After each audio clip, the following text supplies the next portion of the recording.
Okay, you ready? Yep, I'm ready. Let's do it. Okay, in three, two, one. Yeah, hello, what's up? And welcome to the first episode of Dunkin Dimes, a general NBA conversation hosted by me, Bidus. This is the first episode of this podcast where we'll be talking about NBA and highlights, that kind of stuff. You'll see, watch, listen. I'm actually here with a good friend of mine, Keanu, who can talk a little bit about himself. All right. Thanks, Bidis. Hi, my name is Keanu. I'm a Canadian guy. I've been playing basketball since the age of 7, 8 years old, approximately. Number one sport ever since. And I'm a big fan of the Golden State Warriors. Yeah.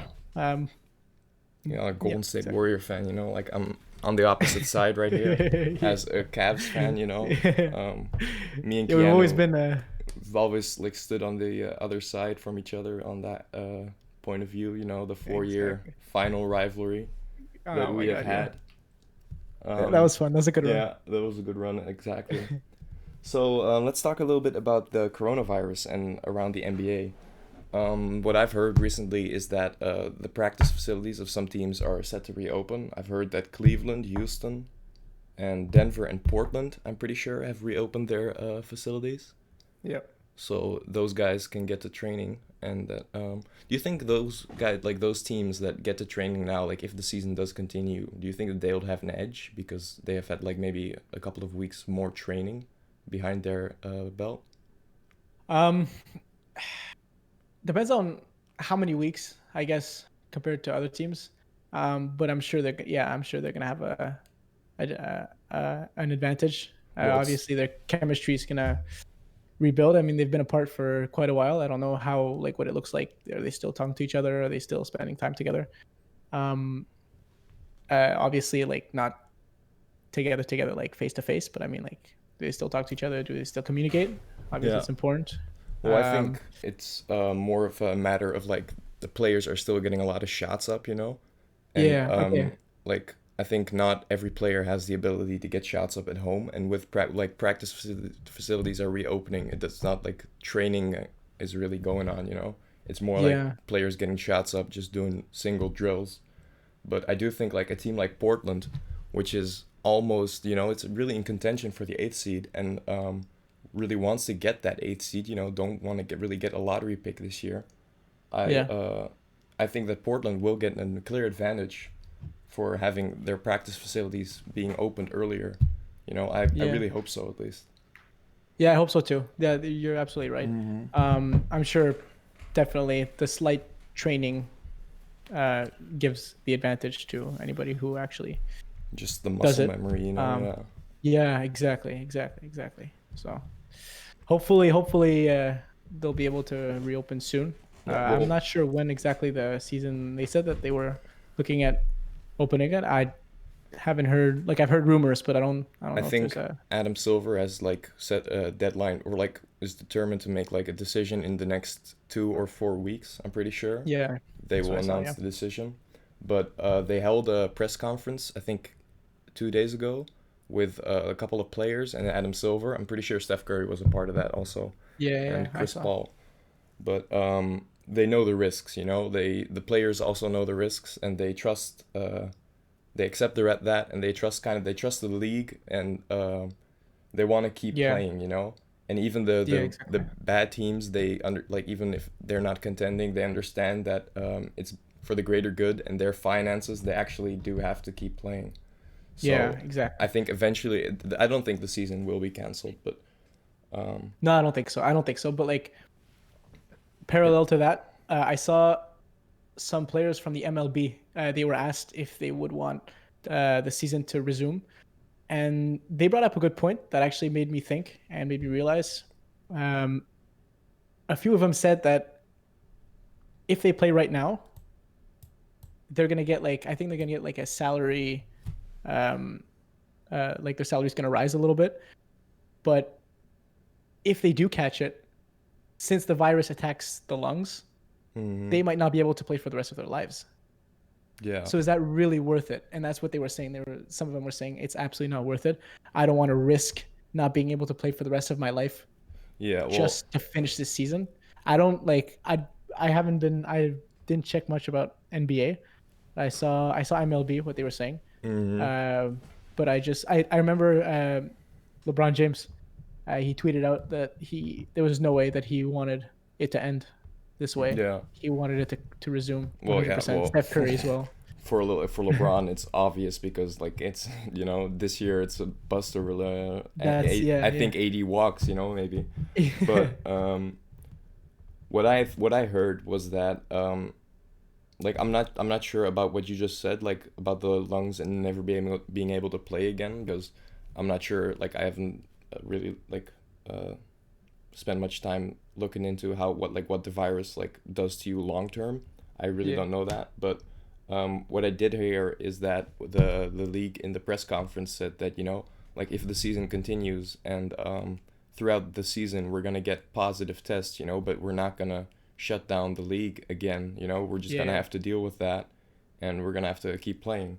So that's also what I kind of found interesting, yeah. That's because very true. I mean, the NBA in revenue, it's really being hit hard this season. First the China Yeah, stuff with Daryl that's true. Morey tweet. Remember that Yeah, yeah. I remember when that. he Yeah, tweeted out something about like the Hong Kong supporters, and like the league lost like a shit ton of revenue in China, yeah. and from the lockdown. Like this lockdown has cost the league an estimate of $900 million in That's crazy. TV revenue for the Damn. playoffs alone.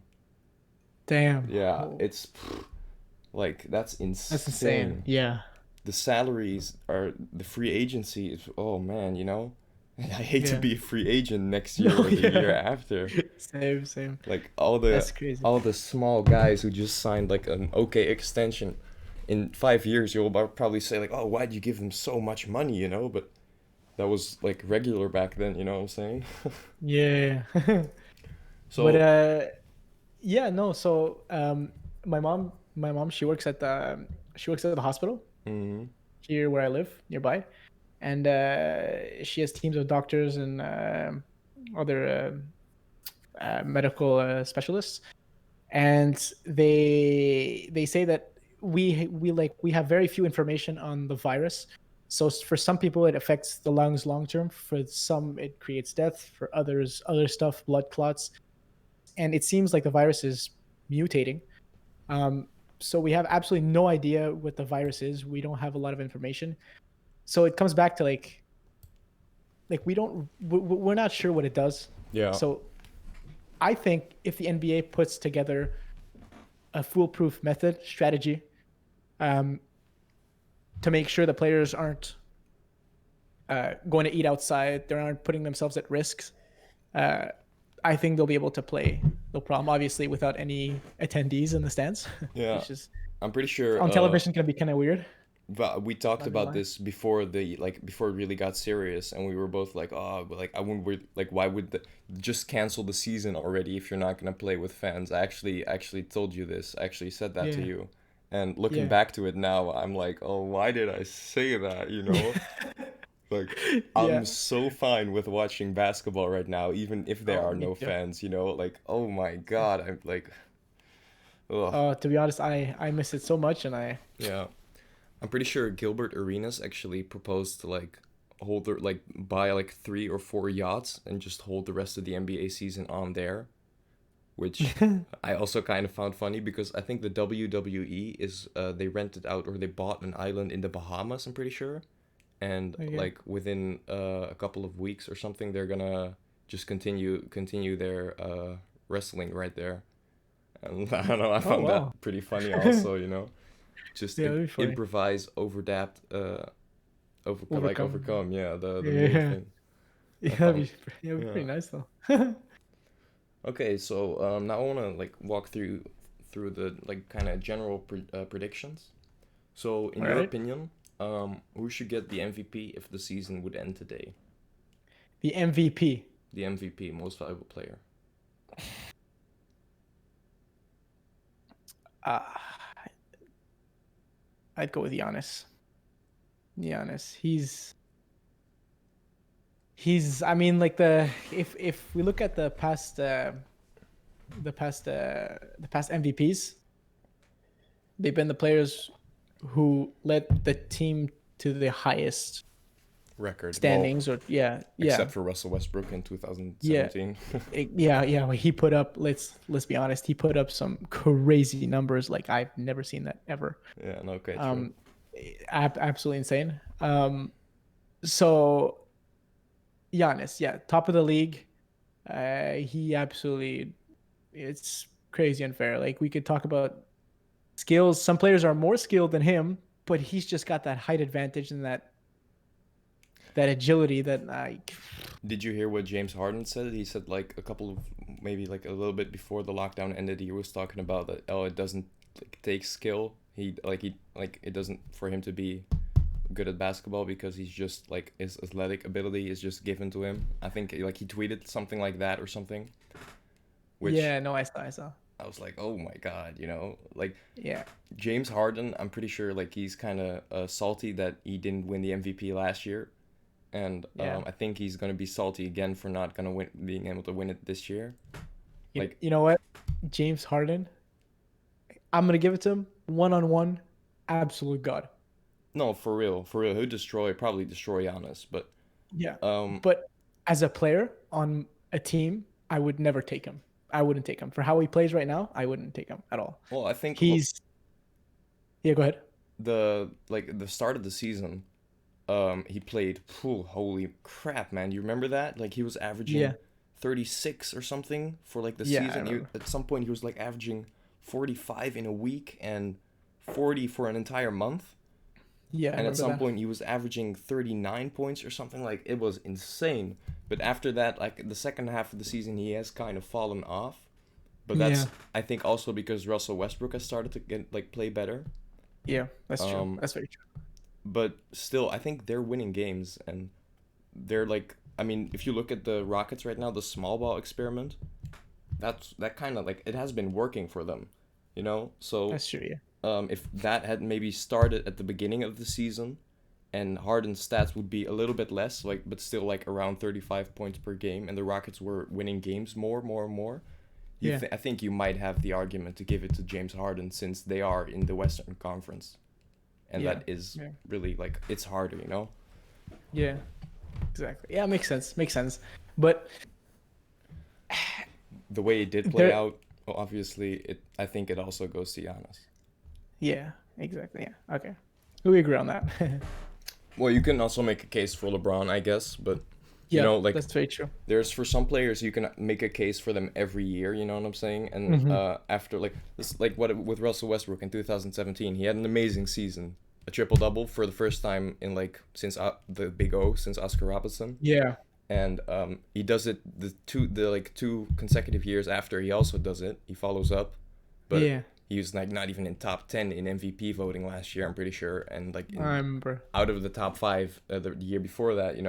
So But I kind of have yeah. the same feeling with LeBron, and unless he does like really something incredible, like well not incredible, like maybe like switch a team or something, which is for LeBron. I think he won an MVP when he went to the Heat, and Yeah. I don't know, you like they might just give it to him because he's LeBron, which Yeah. I kind of do fear because it should actually go to Giannis. Yeah. Um, I've always found that choosing the MVPs.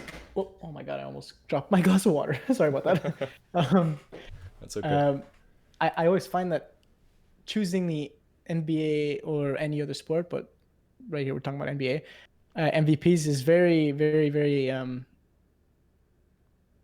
It can change a lot. Like it's not it's not an easy task. Like you can't just look and go like most improved player. Obviously, you just look at stats and you're like, okay, this plus this gives this. He improved more. There you go. You Mm, get it. MVP, it turns around like you got to look at the team standings. You got to look at its effect yeah, psychologically on the team. You got to look at its effect on the the rest team's of the performance, league. individual performance. Yeah, Oh, there's a ton of stats, plus and no, minus. There's it's that's for real. Yeah. so Who would you yeah, think yeah. would be the most improved player actually? Most improved player. Ah, I mean, there's a I couple mean, of cases again that yep. jump to mind for me. First thing, I think Spencer Dinwiddie, which man, has he had a good season, you know? I was gonna With say Spencer Dinwiddie. without Kyrie Uh, Irving, what has he been averaging? Like 21 points or something like that? Maybe yeah, seven, 6 assists. I don't know. I haven't looked at his stats recently, but like he's been playing out of his mind, man. Holy crap. that's true. That's very true. And I like when you talk about most improved players, I try to think about players that last year their names I barely heard, or I Exactly. told Yeah. myself they're whatever. And this year I'm like, okay, like Spencer Dinwiddie, Hmm. uh, Gilgeous Alexander. Yeah. And Gilgeous Alexander, of course. Like, He, yeah, he comes to mind, and he's been doing very very well. yeah. Like what you just said, like with players you didn't hear last year. I had the same thing last year with Pascal Siakam. Like Yes. I never heard of Pascal Siakam before. Well, I've watched him play, but I just didn't remember his name. You know, I watched him play Yeah. in the against Cleveland in the conference Eastern Conference semifinals in 2018, and he got actually some really nice minutes guarding LeBron in that series. But I just didn't remember him. And the championship year for Toronto, he like averaging 16 points all of a sudden, 17 points or something, 16.9 I think it was. Yeah. But he just was upcoming, you know, he came up. And this year, I think like if you look at the stats, you can also make a case for Pascal Siakam getting it again. But it's the fact that we knew him last year. Like Yeah. you last year you could see that, oh, this guy is gonna do this next year, which he did. So it was kind of expected for Siakam to be this, like, continue to be this good. Well, I think Yeah. for Spencer Dinwiddie, um, no one really You didn't expected for expect it. him because Kyrie was there and before that D'Lo was there, you know. So he was Yeah. always the second man, I guess. Yeah, that's very true. And I think he took over. Kyrie Irving actually, without derailing too much, he kind of disappointed me a bit. Yeah, no, for Um, real. but Spencer Dinwiddie, like, my man, good job. I think the worst thing about Kyrie this year was the fact that he has sat out all of his games against the Celtics and Cleveland, That's which very I'm true. like, oh man, That's like true. why? Like he refused to play in our stadium and in the TD Garden, which is Yeah. like it's so childish in my opinion, you know. Yeah. I don't know. Yeah. No, he didn't want to face it. I guess he didn't want to face it And now either. he's talking on Twitter or Instagram. He was saying that he wanted a 1v1 matchup with Kemba Walker. So you know, I don't know. It would be really funny if he'd get embarrassed right there. But Oh my god, yeah. yeah, I think Kyrie really would have some tricks up his sleeve, though. You know, I I think think so. I he mean, can. it's Kyrie. Pretty sure he can back up his trash talk. Yeah, I think so. Kyrie, when Um, it comes to one-on-one, the guy yeah, can, yeah, we're guy can getting a score. little bit off topic though. But Yeah. okay. So I've next question I've written down is let's say they cancel the season right now. Do you think they should crown a champion? And if so, who would be that champion, in your opinion? I don't think they should crown champion at all. Not at all. I would be strongly against that because playoff mode is very different than 2018 Cavs yeah. as the fourth it's seed, you know? anything can happen. Yeah. Absolutely anything. No, And so I don't know they shouldn't crown a champion. I really agree with Um, you on that one. but if there would be a champion, um, I feel like the Bucks could. They've Honestly, I'd give it to Toronto yeah. I was gonna say Toronto because I because think the people would accept that the most because they would be back-to-back champions, and yeah, um it's not really like a back-to-back championship is never as meaningful as like one, a single one. Like that's so true. the Yeah, second one is not like never as much worth it. So the championship automatically kind of is like like a lower value or something, in my that's opinion. true. And everyone, like if a season, like let's say the Bucks would be crown champion, and they won't win next year or the year after that, and Giannis walks, uh, you know, the championship means nothing. No one's gonna respect that, you know, That's a good point. Yeah, like because you didn't win fairly, I guess. So yeah, I saw some people, they were like, oh, the Lakers should be champions or the Bucks should be champions, but I guess I don't think they should crown a champion, but if they are, I think Toronto should get it. Yeah, that I agree. That's very true. Your point is good point. Yeah, I was saying the Bucks because I mean, if you're to crown a champion, just crown the first place. Yeah, crown the MVP, I Uh, guess. Yeah, MVP, just go for it. it does make But sense also. Yeah, kind of. I see that point. yeah, I think there'll be a less backlash definitely if Toronto Mm. takes. Who did you have in your finals matchup this year? It kept changing Toronto. along the season, huh? I would say Toronto and um, Lakers because here's the thing: Toronto during the season Mm-hmm. impressed me incredibly. They lost Kawhi Leonard, and I was sure it was starting. It was going to start going south. And even when this season they had a few injuries, a Mm-hmm. few games where they did not have Ibaka, they did not have Siakam, Norman they Powell didn't has been have out for Lowry, like a lot of Powell, time. Fred VanVleet has and been out a lot. yep, and they still managed to defensively lock them down like No, for real. crazy. And defensively, when we watch them play, they are impeccable. Like it is like every player is playing their role perfectly well, Yeah. and especially against offensive teams like the Lakers, Mm-hmm. they would be able to hold their ground well. Yeah. No, I saw If some of those it's games actually. Lakers against Raptors, I'd have to go Lakers. I think Lakers would take it over. I Well, yeah, mean, it's obviously it's that's the thing I'm worried about with this Raptors team because last year they had the bona fide superstar in Kawhi Leonard, you know. yeah, yeah, And before that they mentally weren't a tough team, you know what I'm saying? Like of course. being swept by LeBron every year, Yeah, like LeBronto. yeah. I was gonna say. And what I am worried about is that without the superstar like bona fide player like they had like Kawhi, Yeah. who's gonna lock up Giannis? I had Toronto in my conference finals, but I don't see them going past the Bucks. I see them. No. I think they're gonna eliminate Philly again. Maybe even in a game less, but I didn't. I wouldn't have them going past the Bucks because I don't know. I think Giannis has gotten better this year. Like he's Yeah. gone better every single year. Um, they signed some more good role players like Brooke Lopez and no, well they had Brooke Lopez, but Robin Lopez they signed also, Yep. which is like I don't know brother chemistry, and Yeah. George Hill has been there for like a year now, and Eric Bledsoe has been like was playing really well. You know, I think those like I think the Bucks are gonna make it to the championship, but I didn't have them facing the Lakers actually. No. No, I had the Lakers also in the conference finals, but I had them going like losing to the Clippers. I think the Clippers are gonna upset the Lakers. You think so?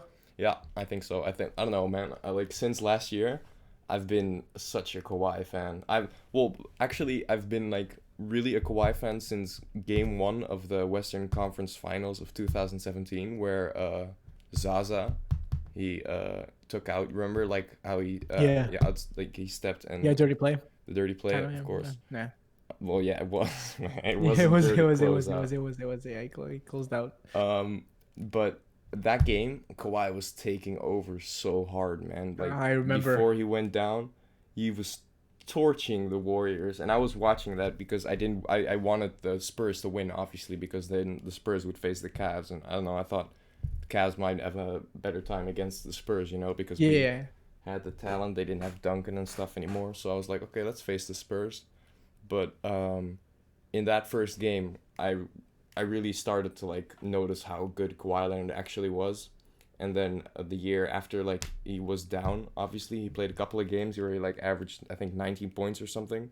Yeah. And everyone, I thought like the league really quickly forgot how good Kawhi Leonard was when he was traded to the Raptors.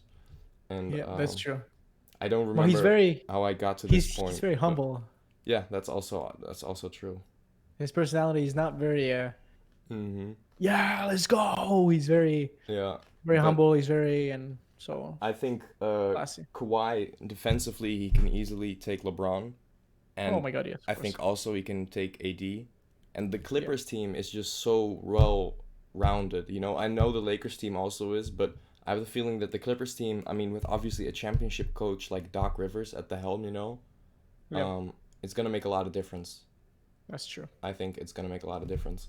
So I had them going Well, you know against what? the Bucks, and then the Bucks beating the Clippers in 6 games. I agree on the Clippers. They've had their runs. They've been trying for I don't know how many years, and nothing's been going right. I think they're due for a good stretch. Yeah, I do hope that LeBron wins another championship though. That would I be nice. hope the Lakers win this year because I wanna see the GOAT debate stretch on for a little while longer. Yeah, that's true. Yeah. Yeah. So going back to the coronavirus a little bit, what effect do you think it will have on the upcoming free agencies of the next year? Because the salary cap is obviously gonna go down.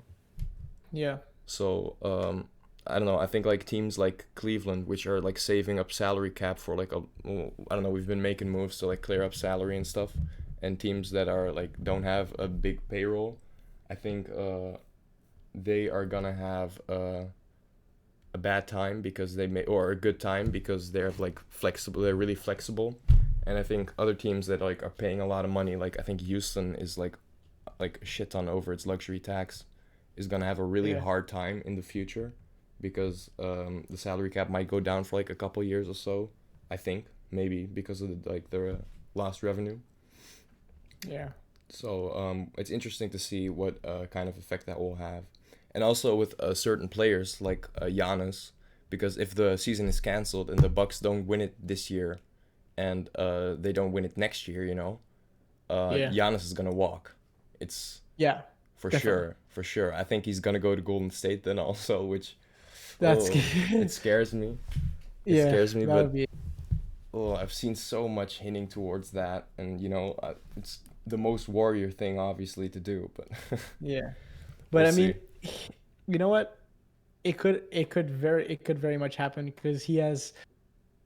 I mean, like I study in psychology, so I'm very like attentive to the psychology part of basketball. Mm, But Giannis has a personality that would fit in the Warriors like crazy. Like yeah, there are some personalities where it's like, he kind of reminds you of Steph, also like being yeah, really nice and also kind of goofy, But when exactly. it comes to the game, just straight on, straightforward. Oh yeah, oh definitely. And And he kind doesn't of look like the kind of guy that's gonna blame somebody for losing. no, and yeah, exactly. He's kind of like he has a soft personality, maybe like Mhm. not like like he does have a winning mentality, obviously, but he's like a really nice guy. Yeah, yeah, definitely. Yeah, definitely. But yeah, you were saying for the free agency. Um, right now, I think Gordon, like I have here, I just pulled up the free agency tracker Oh yeah. for 2020, and if we're looking at the average annual value for each player, Gordon Mm-hmm. Hayward is at the top. Gordon, oh, doesn't he have like another year on his contract? I don't know. No, here he says that he is going to be a 2020 free agent. Restricted Uh, or unrestricted? I thought he signed a 4-year deal when he did. Oh that's that. true. That's true. Oh, but that was in. No, that was in That was in 20. 2017. That was 26. I thought that was 2017 because it was the same year as the Kyrie trade, right? And the Kyrie trade was in 2017. Hayward and Thomas didn't have a year together in Boston. I'm pretty sure about that. But he might have signed a 3-year deal then actually. That might be. Oh, never mind. Okay, this website's weird. It's saying that he is, but it says that in 2021 he's going to be an unrestricted free Yeah, agent. so I think he has a player option for this year. Probably, yeah. Yeah, This, he's gonna pick that yeah, up because he's nowhere near getting paid as much as like 30 million he's getting on this current yeah. I don't think so. contract. No. There's also Paul Millsap, Yeah, Mar DeRozan, Porter Jr., yeah, Drummond. Drummond has a player option of 28 million. Yep, He's obviously gonna accept that. of The course. Yeah. free agency is not that good looking this year. So Nah, it's like nah. I I think think this not year gonna happen. free agency is gonna be not that exciting. All right, so now we are gonna go to the segments of this week last year. In this segment, I'm gonna show you a playoff moment that happened this week last year. And do you have the clips ready? Yes, sir. Okay, then I'm gonna start with CJ McCollum, Game 7, basically game-winning shot over Torrey Craig. Just watch and fall how he slips. Craig isolated Alright. on McCollum. Loading. 8 to shoot. I'm already watching. McCollum the drive, pushback jumper. It's good. CJ McCollum with 37, and it's back to 3. bro. Yeah, that's so tough. One-on-one McCollum is... What I like about this is that McCollum is the second option on the Portland Trailblazer team, and he just hit the game-winning shot in their arena in a Game That's 7, true. which That's cold. that's really cold for your second option to do. I really like that clip when I saw it last year. Also, a little side detail. I don't know if you want to go back and see, but when he hits the shot, the ball falls and hits Millsap's head, which I don't know. I found funny. Oh yeah, that's It true. bounces That's off true. his head. Yeah, I just backed it up. All right. That's funny. The second clip this week, also this week last year, was also against a clip with the Portland Trailblazers. This time it's a clip against them, though. It's Jonas Jerebko's behind the back pass to Jordan Oh Bell, yes, I remember that. which, I don't know, this pass has a really good spin to it. Okay, are you ready Yeah. to watch it? Yep. Okay, I'm going to click it in 3, 2, 1. Oh, fancy pass, Yeah. Jerebko. It's so clean. Puts That it is in. clean. But you see how that pass kind of like it curves, the ball kind of curves towards Bell? Yeah, I really like that. that's... He adapted Hmm. really well to that placement. Yeah. That was smooth. That's a really nice one. Okay, the next one, the third one. Oh, this is really dirty. This this is the Giannis Euro on Siakam in Game 2 last year of the Eastern Conference Finals. Yeah. So I'm gonna click it in 3, 2, 1.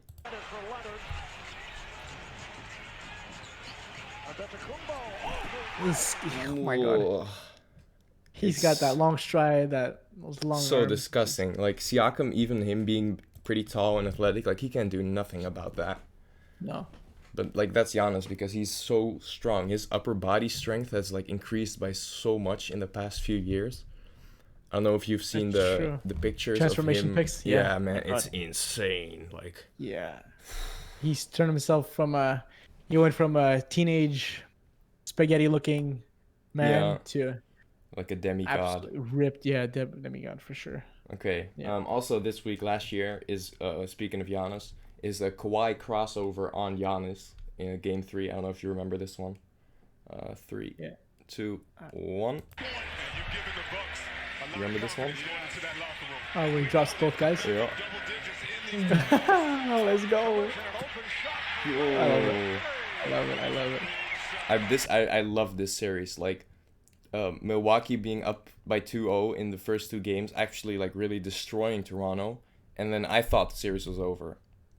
I thought, true, you know, like they won by so much in the first 2 games that this gone, you know.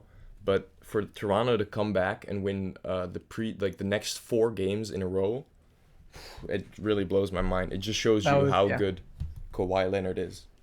Oh, he's So- and his gameplay is nothing spectacular. He's very, very simple. He seems to always do the same thing, Yeah. but he's so effective. And I mean, his crossover is nothing flashy. It's basic crossover Yeah, but he just Good gets fake. him. and jumper. Yeah, clean. He sometimes like not like like he doesn't really use his athletic ability because I think he's more athletic than we see. But sometimes when he like palms the ball, he kind of reminds me of Michael Jordan. Like he has some Michael Jordan-esque moves in my opinion, which when he like I don't know, when he wants to take over, he just takes out those moves and just takes over the game.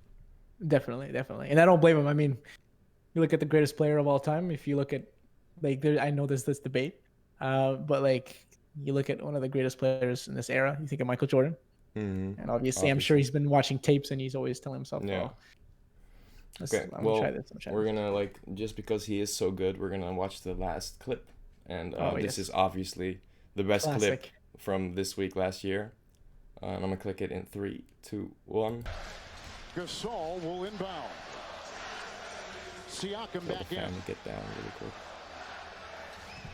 Got to be aware of the I remember inbounder watching here this if live. you're Philly. Yeah, insane. It's off to Leonard, defended I by love the Simmons. commentary on this one. Is this the dagger? Kevin Harlan.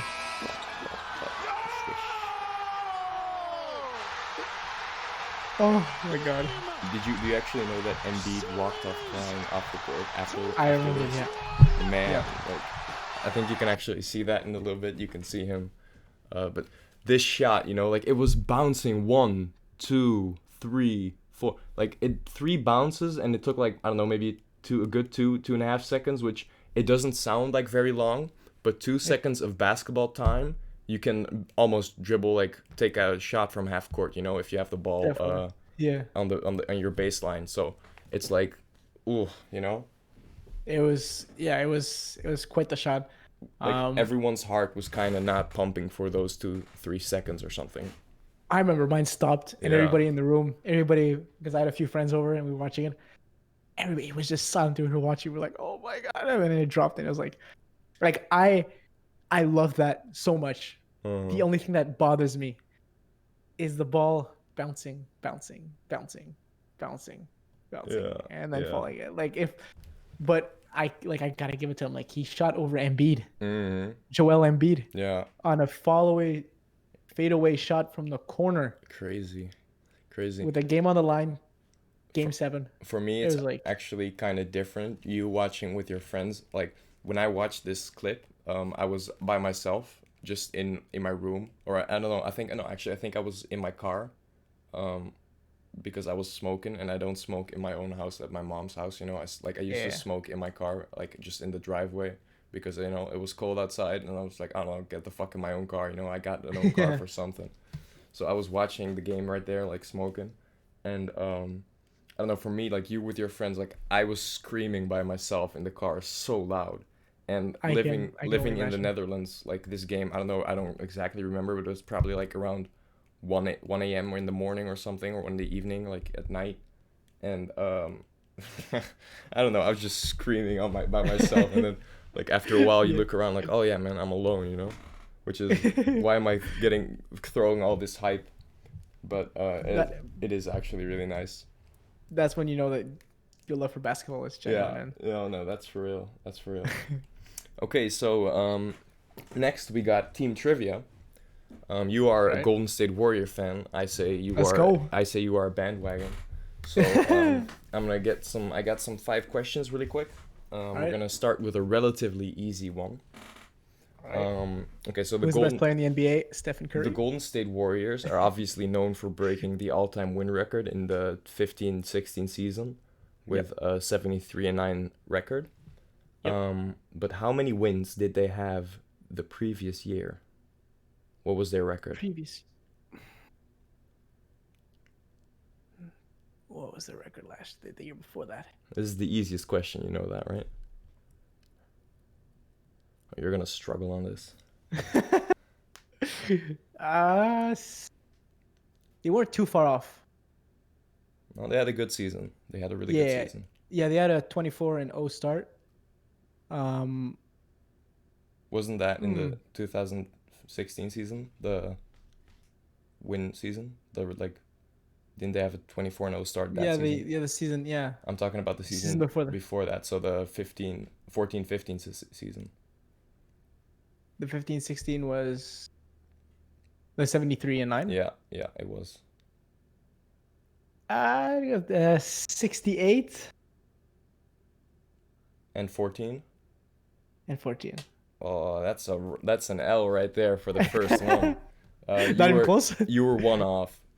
It Alright. was 76. Or no, okay. 67, excuse me. Okay. I always get I don't really know numbers. Okay, so for the next question, you got the first one wrong. That's no points. All right. That's 0 for 1. For the next question, where does Steph Curry rank in the all-time franchise points for the Golden State Warriors?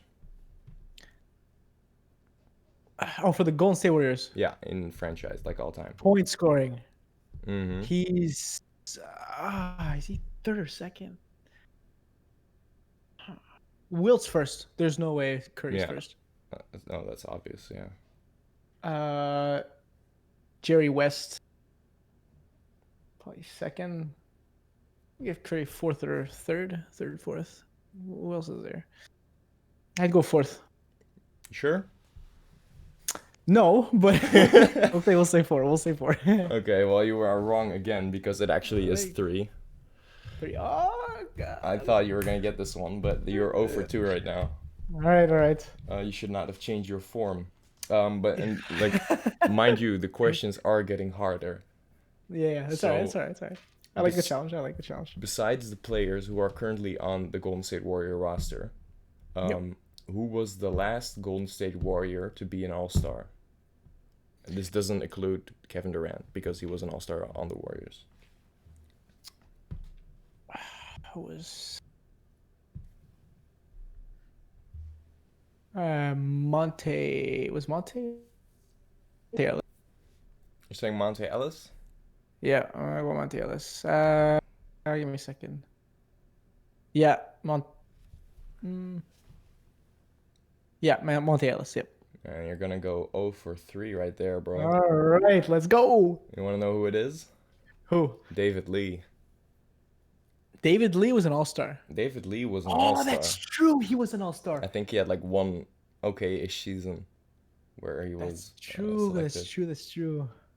Okay, David Lee. Yeah. Okay. Alright. So, which player wore the number 42 and has that number retired by the Warriors? Yeah. These are the tough ones. The next one you're gonna, oof. Number 42. I remember.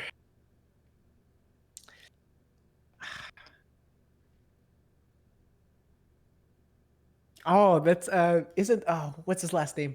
If you have the first name, I think it's okay. It's Nate the Great. Yeah. What's his last Yeah, name? Thurmond. Thurmond. Yeah, there you go. You got your first you go. bucket right there, man. Thurmond. There you go. You're Thurmond. you're 1 for 4. You're 1 for 4. Four. Okay, last question. The Warriors before they already have a couple of rings before like they got their current 3. Yeah. In the 1975 finals, what team did the Warriors beat? These are actually 2 questions. What team did they beat, and in how many games? Oh my god. 1975. Yeah, this is gonna be a real big stretch. 1975. That can't be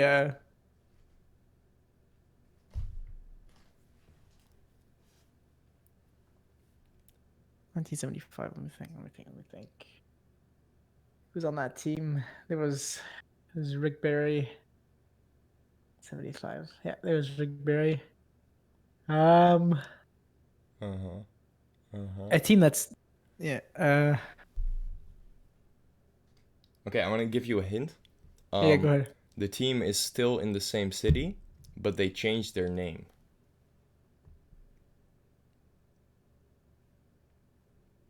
Let me think. And it's obviously an Eastern Conference team. Yeah. Okay. So Utah. No. Eastern Conference. It was Washington. Mm-hmm.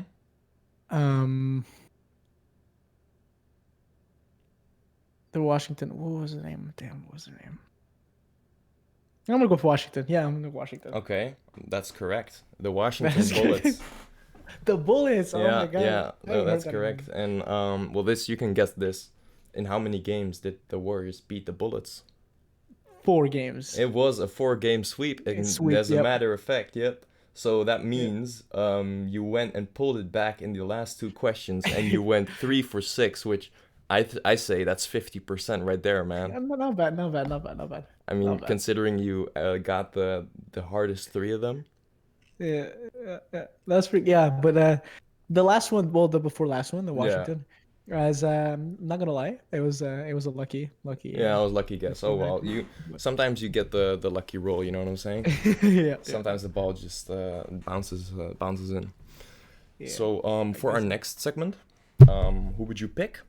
I think I picked an all-star player and a role player, which like I decided to pick like a decisive role player who can really make a difference on a championship team. Yep. And I told you to do the same thing. Now I picked two players that I really like myself, and I'm gonna argue with you that they are gonna be better than the players that you have picked.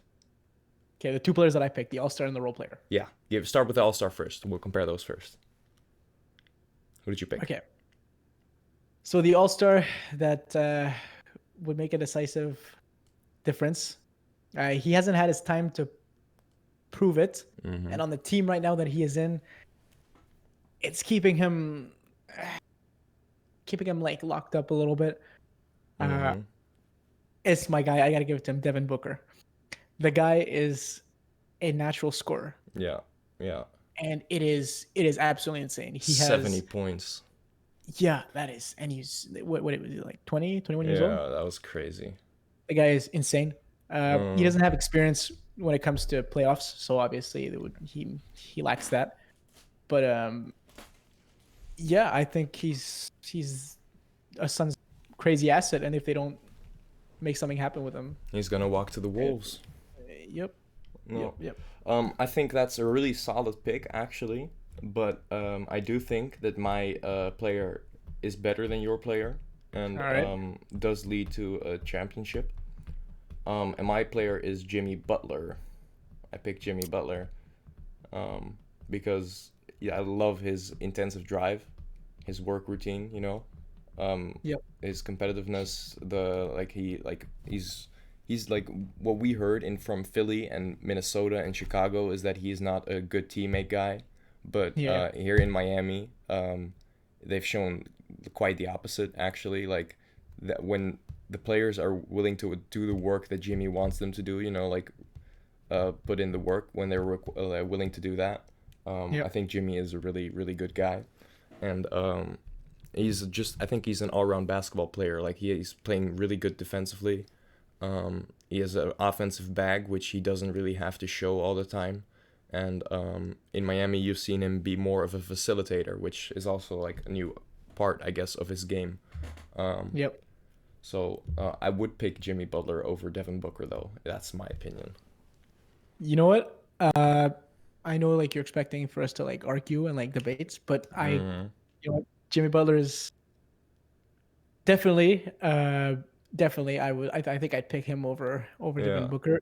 Give Devin Booker playoff experience, because right now I think the way that I see him is he's a little discouraged of how everything is going and he doesn't expect much. But he's got natural raw talent. I love Jimmy Butler, but he's got a personality that if you don't have the same personality as he does, that same drive, no, you're not gonna get along with him. You're not gonna get along at all.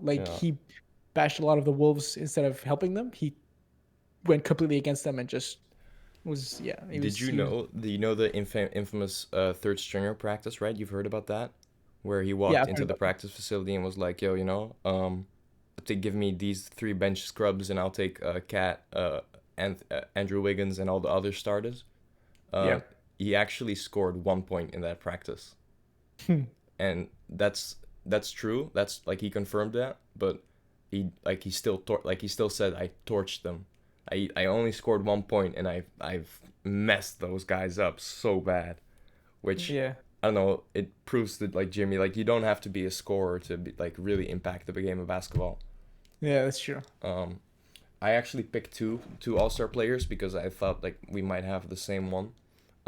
So I went with another guy from the Miami Heat, and I went with Bam Adebayo because I love his game. He's really up and coming. I think he's gonna be one of the best centers in a couple of years. So,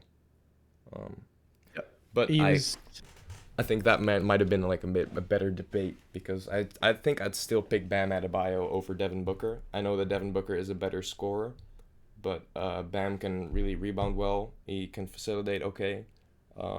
And he can play really good defense while also giving you 18 to 20 points, which, I don't know, in my eyes, that has more value than just scoring 24 points and getting 5 assists or 4 assists, Yeah. But I don't know. That might be because I don't think that Devin Booker, like, I haven't seen him really work in the playoffs. I haven't really seen him uh get like into his like next level mode. But Devin Booker, Yeah.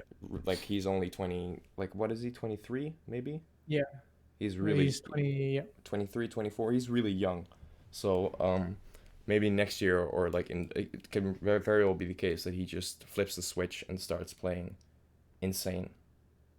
Yep. Yep. I can't wait to see. Honestly, I can't wait to see what Yeah. he's got up his sleeves. I thought this year the Suns they had an amazing start. Mm. But yeah, No, they fell off. they're very young. They fell off and they're just Yeah. I know, they're like, missing. I remember us debating about that. Like, at the start of the season, you were like, "Oh, the Suns they're gonna make the playoffs this year," and I was kind of a little bit more skeptical, and Yeah. it's like, you know, I seems I Yeah. was right, you know. Yeah. Yeah. Okay, so now we're gonna go with the decisive role player. So tell me, who did you pick? So a decisive role player, is a guy that usually comes off the bench and plays an important like he's Mm-hmm. got a key like a Role. weapon up his sleeve Yeah. that a special role He that used the energy off the bench, I guess. yeah. And one guy, he's not he's not relevant today anymore. Mm-hmm. I got two role players. One is relevant, obviously, and another one that I have to mention because Yeah.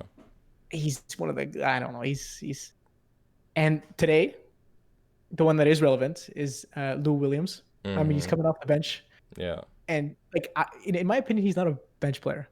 No. But No, on any he's other not. team, he's not a bench player. He's not. He's not. But since he's coming off the bench, he's. I mean, I remember the Warriors playing the Clippers last year, Oh, that was and such a good game. The oh, comeback, Lou the Williams. Clipper comeback. Yeah, Holy crap, man. I watched Lou that live. is scary. He is.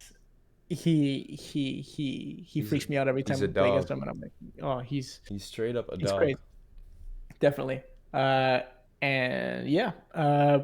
And the other role player, I gotta go with Iguodala. Mm-hmm. Mm-hmm. Yeah. His defense is crazy, impeccable.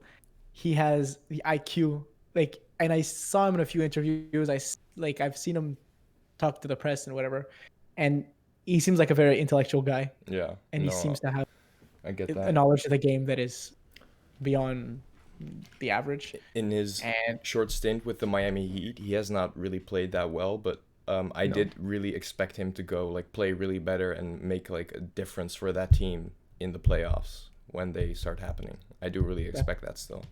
yeah, definitely.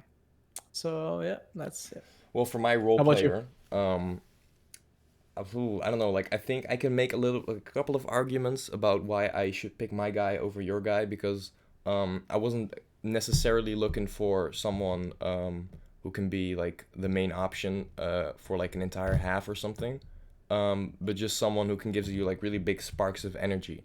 So with my first one, I actually went for JJ Redick, Yep. because I don't actually think that he is coming off the bench for the Pelicans, but he shouldn't, because I don't know, JJ Redick he's not a star, he's not he's actually a really decisive role player, because he can come in and get you 16, 17 points and Off threes. on threes, and do that really efficiently, and he allows your the opponent to respect your spacing, which creates more space for drivers like Brandon Ingram, and Yeah. Zion. So I don't know. I think that JJ Redick is one of the best and most underrated role players in the entire league, actually. Yeah, I underrated. I agree. But Definitely agree. one on one, I do have to give it to Lou Williams, obviously, because Oh, yeah. JJ Redick's defense is not, I don't think it's really that bad, but it's not good, obviously, because he's not that tall. He can't really contest shots that well, and he's Yeah. not super athletic. Yeah. But still, I think that he is put him on like the Lakers right now, and the Lakers might be my champion favorites, because I Yeah. think he really does make that difference. But yeah, I think he can. JJ Redick, I think, is a player who can play well in any situation, like on any team, he can perform like admirably, Yeah. That's true. And the second guy I picked Larry Nance Jr., but that's because I love him as a Cavs player. He's not really a decisive role player. Like he won't push you over the edge or something, but he's really fun to look at, and he makes good decisions. So I don't know. I'm That's just true. looking forward to his development. And he's got the hops of His dad. that's crazy. Yeah, exactly. And speaking of Larry Nance and the Cavs, we're now going to go to our next segment, Future in Depth, which we will compare two young and upcoming teams, and we'll see we'll debate, maybe we'll debate, we're going to talk about at least who has the brightest future. So I picked two teams this week, and one of the teams is like really in playoff contention, actually. You wouldn't really see them as an upcoming team because they have won the second most games since I think December or something. And the other team is it's the Cleveland Cavaliers. They're rebuilding. They're really bad. And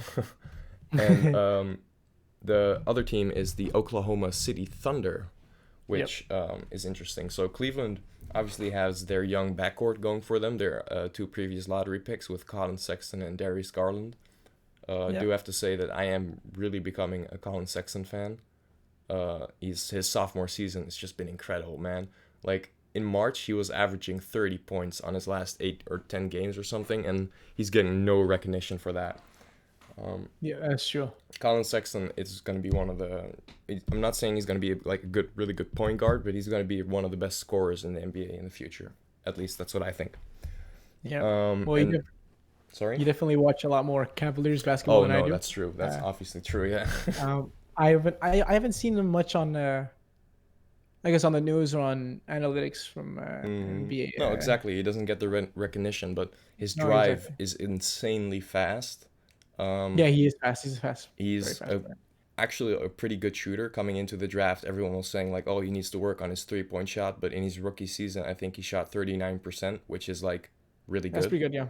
And I think this season he's fallen off a little bit at the start of the season, but I think he's been averaging 45 or 40%, no, not 45, but 40% since January or something. And he's averaging 33% for the season. His field goal percentage is going up. He's pretty efficient, and his assists are also kind of going up. Not really. That's the one thing I kind of worry about. And then next to him, you also have Darius Garland, which had a kind of disappointing rookie season, but it's too early to judge, obviously. Yeah. And what Cleveland also is going for them is the veteran front court of Kevin Love and Andre Drummond. Yep. Do you think the Cavs should trade Kevin Love? Yes. I think they should trade Kevin Love. He has a few years left before he starts to go down. He's gonna start going down. After this season, he has 2 more years left on his contract also. Yeah, and then he's down. So right now he has good value to the Cavs. Like in the NBA, he's got better value than if you keep going in a few years. No, that's true. If you wait until the contract ends. So if I were the Cavs, I would look at him as a piece that I could trade and get a younger guy, since all of my other guys are young. Yeah. And slowly build all together. Yeah. You got Andre Drummond, 26. 26. He's young enough for the rebuild, yeah. Yeah. Tristan Thompson, I don't think he's gonna be staying. No. I had hoped that at the start of the season I was really hoping that the Cavs would kind of like pull off trade for Michael Porter Jr., Kevin Love for Michael Porter, and then I wouldn't even want the first round pick. But that hasn't happened so far. But I think that Denver might be one of those teams that, they are doing good and they have a bunch of like talent, like, like Bol and stuff. Yep. So maybe to a team like Denver will be the location or the destination for a Kevin Love trade. I love Kevin Love. Like, I love him a lot. But no, I love his game too, but you can really see that he has kind of fallen off. But what I do have to say though, because John Beilein was fired shortly after the All-Star break, or shortly like right before or something, and Kevin Love's attitude this season was really bad, you know, because he didn't get along with John Beeline, and you can see that on the court. I don't know if you remember, but there was this clip where he was just not getting back on defense because he was just arguing with the coach or something like Yeah, I that. remember. And they really didn't get along. And since JB Bickerstaff has been hired, who I think last year coached the Grizzlies, I don't know, their attitude went up, and they actually went 5-6 in those last 11 games or something like that, which it's not a really big, like, it's a small sample size, but still it says something about those Cavs. Yeah, Definitely. And then if we look at the Oklahoma City Thunder, because they're obviously a sixth seed right now, or like the fifth seed in the West, which is really good. Like, I think they can get 50 wins this season if they wanted to, if they pushed for it. But what I've been hearing around the league and in the community and stuff is that Oklahoma is going to look to trade Chris Paul. Yep. Would you trade Chris Paul? Definitely. Really? And definitely. He's, how old is he? He's 34? 34. 35? Something like that. He's about to start going down. Yeah. And since they are just like the Cavaliers, since they are a young team, I would look at Chris Paul and another. I don't want to say he's old, but he's getting on there. The old side. Yeah, he's a veteran. Let's call him a veteran. A veteran, yeah. Is Gallinari. Mm-hmm. He's also a veteran. Yeah. Steven Adams. Steven Adams is kind of young still. Yeah, no, he's young. Yeah, he's still young. Yeah, he's still young. I would. They're doing well this season. Exactly. Like, I was thinking about it this today, and I was like, at first I was also like on the boat of let's trade Chris Paul, but the more I thought about it, the more it makes sense to actually keep him, because if I was Oklahoma, I wouldn't go looking for a trade. That's what I'm saying. I wouldn't go looking for a trade. I would listen to any trade that everyone, like any stupid team like the Knicks, will offer, because I don't think there is a lot of market value for like Chris Paul with his really big contract and his age. But if you think about it, they're doing really good right now, and I think if you take Paul out of the equation, they wouldn't be as good. They clearly wouldn't be as good, because he is the soul he's the soul of their offense. Yeah. And if I were, because they are a young team and they have like developing players like Shea, I would keep Chris Paul to mentor Shea. Because I don't know, the ability to like read the floor like Chris Paul does is something incredible. And not a lot of players have. I also thought that the team that they have right now is kind of perfect for Chris Paul, because they have a scoring guard in Shea that can like give you 20-25 points a game, which he has been consistently doing this season. They have someone that can catch lobs in Diallo and Steve Adams. Like, Chris Paul can give his lob passes and get like his assists, you know. Mm-hmm.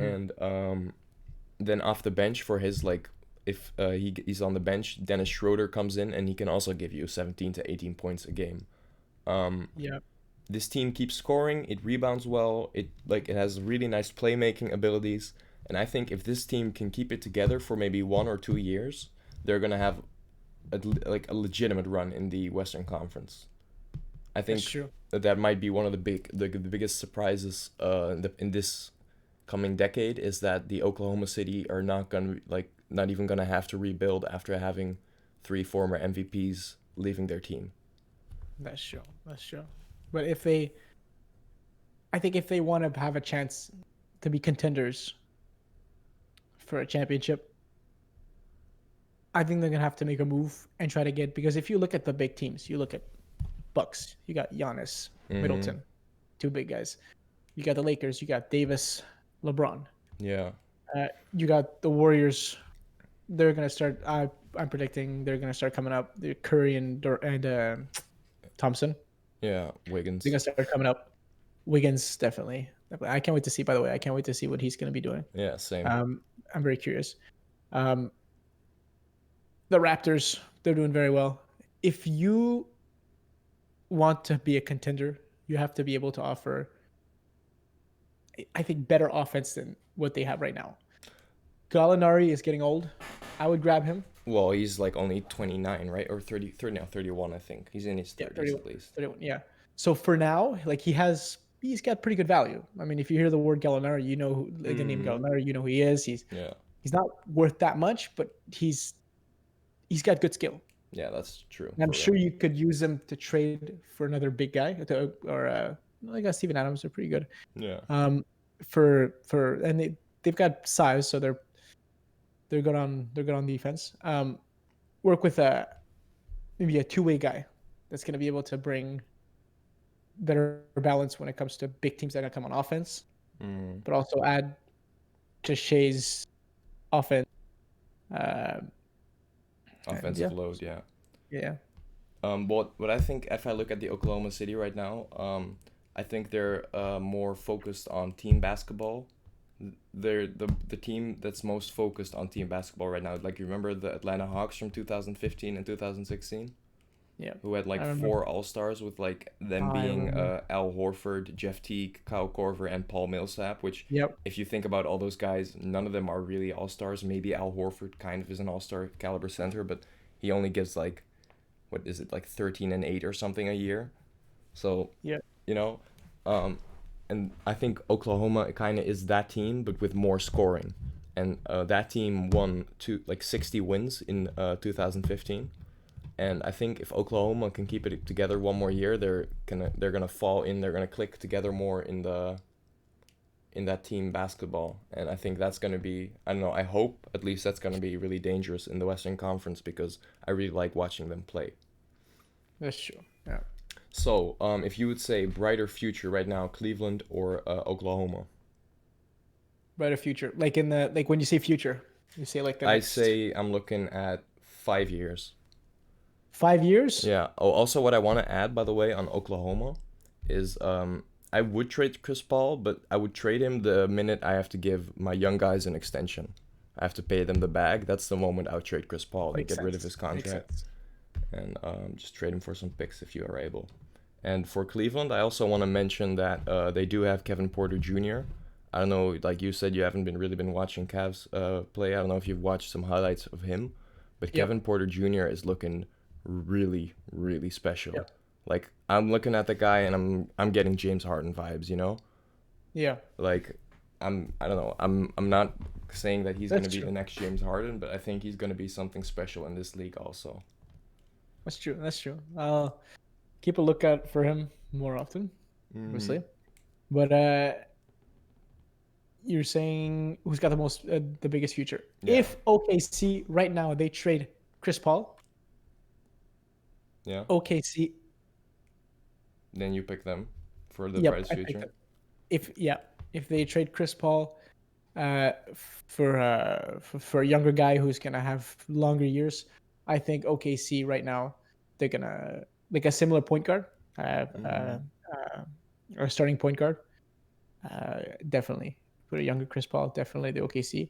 But how it's looking like right now, Cavaliers. Definitely. I'm actually thinking about that for, like, who would I trade Chris Paul for? And I wouldn't trade Chris Paul for this guy because you probably wouldn't be able to get him. But I don't know if you've seen, but Spencer Dinwiddie is letting the media decide, like his fans decide where he signs his next contract. I don't know if you saw that. Yeah, I saw that. Yeah. He's asking for like 24 million to raise for a charity, and then if that money is raised, then his fans get to decide where. That's crazy. He would play, but imagine a guy like Spencer Dinwiddie on a team like Oklahoma without Paul, but with Dinwiddie. I think that might be something scary also, because Dinwiddie is also really young, you know. Could be like a nice piece to move in the future. How tall is Dinwiddie? 6'3", 6'4", 6'3", 6'4", maybe. Could be something good. like that.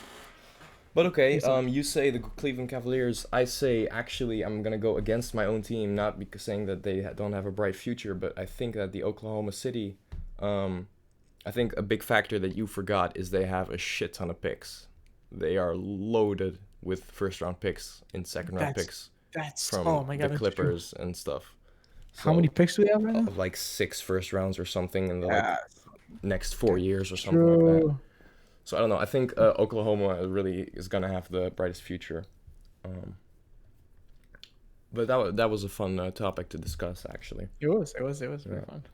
And now we're gonna continue to the host's highlights. In this segment, I have picked out some of my favorite highlights, and we're gonna discuss them with you really quick. All right. Do you have the first one open already? Does it have to load or? Yes, sir.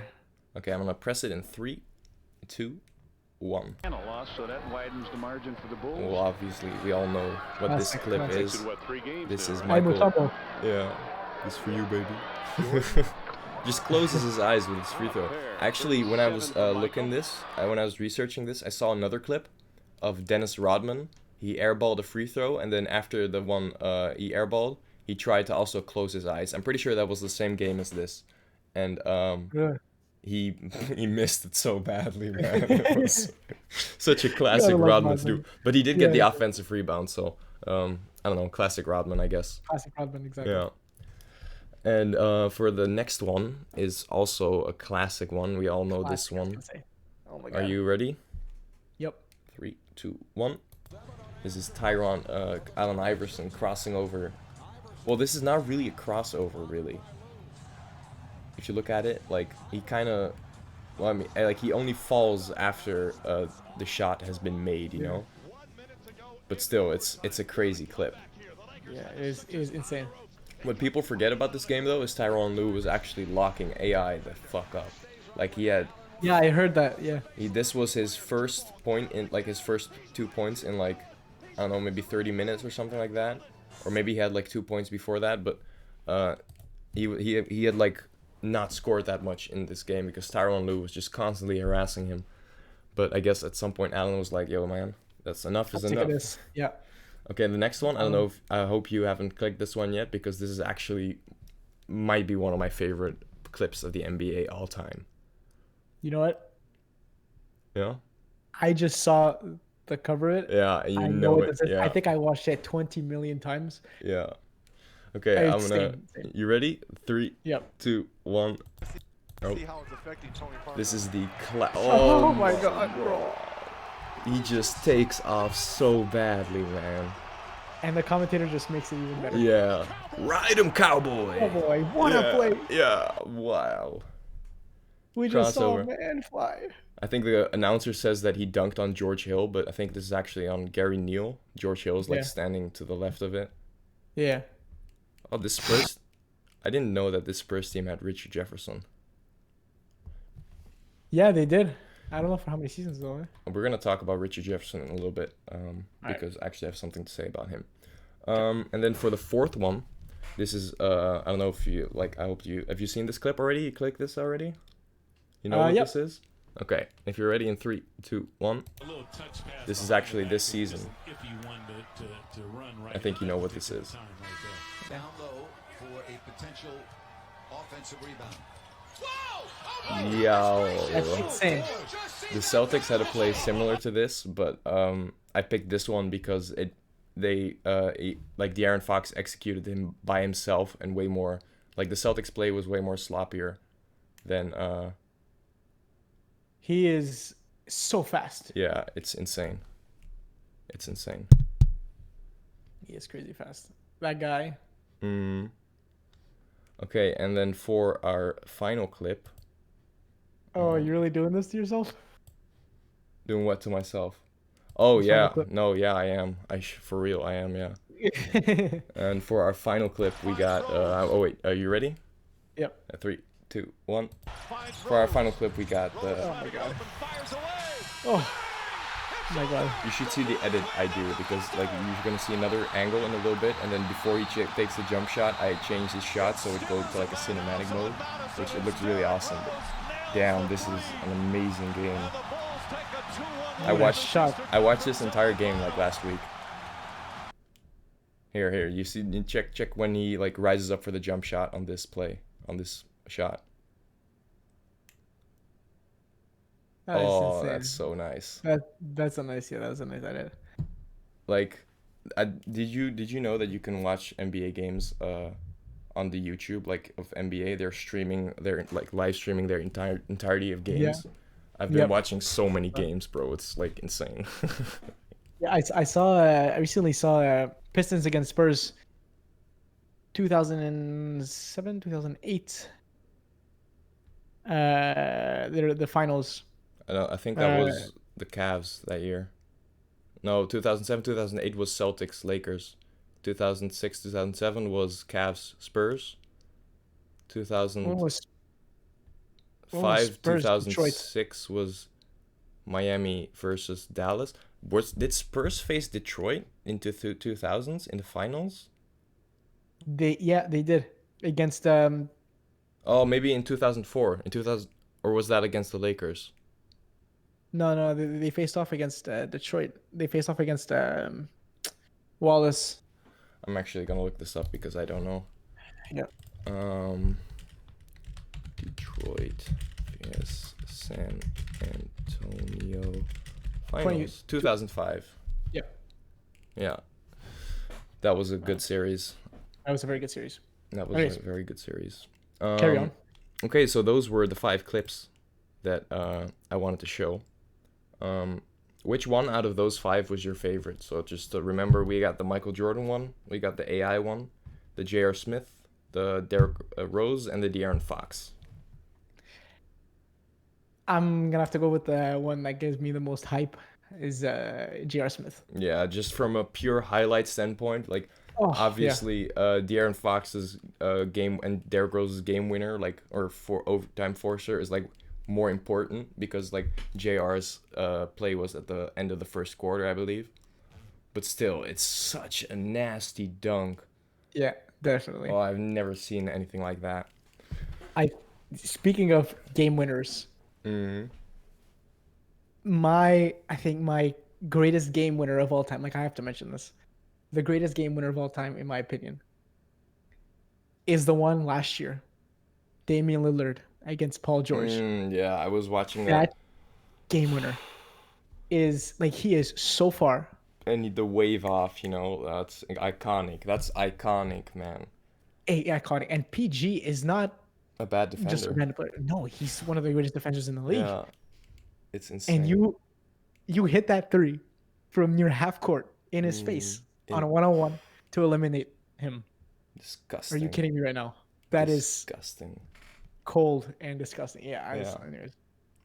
So I just saw, I was going to talk about Richie Jefferson because I saw him in the highlight of J.R. Smith. What I want to say about Richie Jefferson is that he also is like a really underrated player. In his Nets days, he had like 3 or 4 seasons where he averaged 24, 20, 23, 22 points per game. Mm-hmm. No one knows. No one ever talks about how, like, he was a pretty good player. Like, I know he never made an All-Star game or something, but... No, but he was on Team USA. Yeah, exactly. And he was over Carmelo Anthony Yeah. in the selections. He was I don't know. He was a good player. I think people kind of forget how good Richard Jefferson was. That's true. That's what I think. That's very true, yeah. Now we're gonna go to the last segment, which I've actually been waiting for the most because I've actually worked a little bit on this. I made 2 mixtapes. Me and Keanu both selected a signature move from an NBA player, and we're gonna talk a little bit about why this move works. First, we're gonna watch the first mixtape though, and then after that, we're gonna talk about it a little quick. All right. Are you ready? Yep. 3, 2, 1. It's gonna be the Kyle Korver catch and shoot 3 while he's on the move. It's so effective. Oh man, it's a cheat code.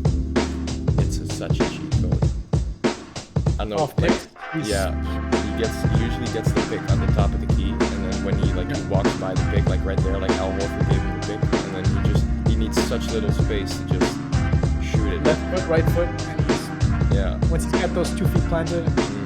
And his release is so quick and so, I don't know, his form is so pure also. Yeah, he is a pure shooter. Yeah, it's such a cheat code. I like this one. This is an and one. Yeah. And the foul. Cephalosha kind of loses the ball, but Yeah. I don't know. I think what works on this is the defender is always kind of behind him, and that clip's actually done. But what Corver does before he catches the ball is he jumps. So when he catches the ball, he's already almost in his upgoing motion. So he doesn't go down with the ball anymore to gather. He just it catches the ball and he's already gathering, and he can just shoot instantly, which giving him that little space is gonna be deadly because of he does it his quick to trigger perfection. time. Yeah. Yeah, definitely. And I think he's when you need a bucket in clutch, you have Kyle Korver on your team. You're gonna have to just put him on the court, even though if he's not taking the shot, because I don't know if you saw the clips, but people the defenders are running behind him so badly because they know that if he does get open, it's a three. And yeah, I don't know. I think that's why Kyle Korver is someone, even at 36, 37, which he is right now, he's still a really valuable player on a team like the Bucks right now. That's very true. Yeah, Mm-hmm. I agree. He's got as a shooter, you can go longer than obviously a guy that plays very physical and that jumps always all the time. Well, from the exception of LeBron James. I mean, he's been doing that, and he's how old is he? 35, 36? 35, yeah. 35. And he is still doing it to perfection. He looks like he's 26 years old. I still don't understand. Yeah, no, that's freak of nature. Yeah. So, but apart from him, guys who play that type of Russell Westbrook, I don't think he's gonna not last play that way. No, yeah. Yeah, exactly. But Kyle Korver, he's gonna be able to go. Russell Westbrook, he might actually be out of the league when he loses his athleticism. Well, because no, he still has his playmaking ability. Obviously, he won't be out of the league, but he can't really rely on his jump shot. No, exactly. That's what we've seen the past couple of seasons. But this is actually a move I actually try to use myself a little bit when I'm playing basketball as well. The Kyle Korver, I don't know, I kind of practice this, and once you get it into a rhythm, once you could get the hang of it, it's actually a really nice shot to take. I think this is one of my best shots I take from three, is on the move, catch and shoot three. Definitely. Turn around. I don't know why, but it just works. I don't know, you get the... Yeah, you feel the momentum. Yeah, you get the momentum, really. Yeah, I understand. Every time my shots that I make, I have a better efficiency when it comes to in games when I shoot threes than 3-point shooting, like the All-Star. Yeah. Just stand and shoot. Yeah, no, same. I don't feel those as well. I need to take a dribble or I need to fake, catch it. Yeah. No, I feel you on that. So that was the Kyle Korver catch and shoot three on the move. And now we're going to talk about your signature. We're going to look at your signature move, which I also made a little mixtape for. So whenever you're ready, in 3, 2, 1. Yeah. Oh, the first clip. I had to give you this first clip. Thank you. You asked for it. I don't like James Harden. I don't like him as a player. I don't like him at all. No, I get with that, the free throw game and stuff. It's annoying. Yeah, but he's. But that also proves how good of a player he is, because you can get under the opponent's fan, even under your skin as a fan, so goddamn quick. It's kind of that's what Kobe had too. Boston fans, they hated Kobe when he was actually their rival. You know what I'm saying? And I think James Harden might actually have the same thing when he kind of retires, because his offensive bag is just so big. He's gonna torch you in the clutch almost when he gets old. Clean up on aisle 3. That was mean. What defender was that? Jalen Green? Oh no, not Jalen Green. What was his name? Michael Green? Yeah. Does he still play, or did Harden just retire him with that shot? He probably retired him with that shot. No, I'd also be out of the way. It's clean. Yeah. What do you think about that? Is that a travel though? No, he has the ball. He doesn't have his two hands on the ball. Yeah, no, when he backs up. Yeah. And a lot of people they say that he travels, but he can take as many steps as he wants if he has one hand on the ball. Obviously not under, because that's carry. I think not sometimes he does get away with it. I think there is a way. Yeah. There is a way to do a double step back and to do it legally, but I think maybe 20% of the time or 30% of the time when he does the move, he does travel, but the refs just don't call it. I think Yeah. the refs, there's something with the refs and James Harden, like they call It's the NBA, extra yeah. on for him. I don't know why, Yeah. but it just happens. I agree. And So- it's just his step back is he does it. He looks like he's dancing. Yeah. He's in the momentum and he's doing it to perfection. And by sizing them up before, he puts them off balance. He makes his defenders unsure, and they're not sure where to put their weight. They don't know where to place themselves. They often have to switch legs, and then his step back is the final. Like he puts enough space to let his shot go, and he doesn't need too much space. He's a great 3-point shooter. Yeah. And he like off the dribble, his release is pretty quick. So Well, I think he's- that James Harden, for as a 3-point shooter, he has nights though. Like he can go 1 for 11, or he can go like Definitely. 9 for 10. You know what I'm saying? yeah, From the arc. So I don't know. He's a streaky shooter. yep, definitely. So yeah, I don't particularly like him, but I gotta give it to him. His step back is Disgusting. when he goes off against the Warriors, I'm Yeah. like, okay, absolutely nobody, none of you, Fuck no matter off, if your name is yeah. Thompson, Green, Durant, you can't, there's no way. Did you see last year? I think the Bucks played a couple games against the Rockets in which they completely shut down Bledsoe, completely shut down James Harden by guarding him from the back. Yes, I saw that was a Did good you see strategy. that? I mean, that Yep. just the Bucks have the ability to IQ, yeah. completely shut James Harden down, which Yeah, they adapt very well. I know that the Jazz tried it. Ricky Rubio tried to defend Harden the way Bledsoe did in the playoffs last year, which it did not end well. Like there came some dirty highlights. Harden abused him, but I don't know. It does look like it. I don't know. It shows that Harden's game, you can kind of study it and you can play against it if you, as a coach, if you really want to focus on that, And I think Budenholzer really has found out how he can stop James Harden on a certain level. So I agree. that's something. I don't know. We're gonna have to see if more teams are gonna pick that up that defense, because it for one team it really worked and for the other it really didn't. So I don't know. It's gonna be. It's gonna be interesting to see. Yeah, Yeah, I it's don't know gonna if be it's maybe interesting. Harden that adapted pretty well, or Yeah, that could be also. It could be the case. Could be the case. Yeah. we'll see. Those are actually all my segments. That was it for the first episode. Unless you have something to add, right? What you want to like talk about, or what you want to say? No, that's pretty much it. Okay, that then was I want to that thank was you. awesome. I want to thank you for coming on, for doing this with me. No worries. I had a course. lot of fun making this, and Yeah, it was tons of fun. I've never enjoyed who knows? talking as much. Yeah, exactly. Who knows? Maybe perhaps we're gonna like just hook you up next week, and you want to do another one. You know what I'm saying? Like, I'd be yeah. count me in advance for sure. I might actually upload this somewhere. I'm not sure yet. That'd be sick. That'd be Yeah. sick. Start a channel somewhere and Exactly. Yeah. All right, man. I'm gonna call it a night. I gotta edit this. So, see you. all right. Stay Peace. safe, and peace. All right, you too.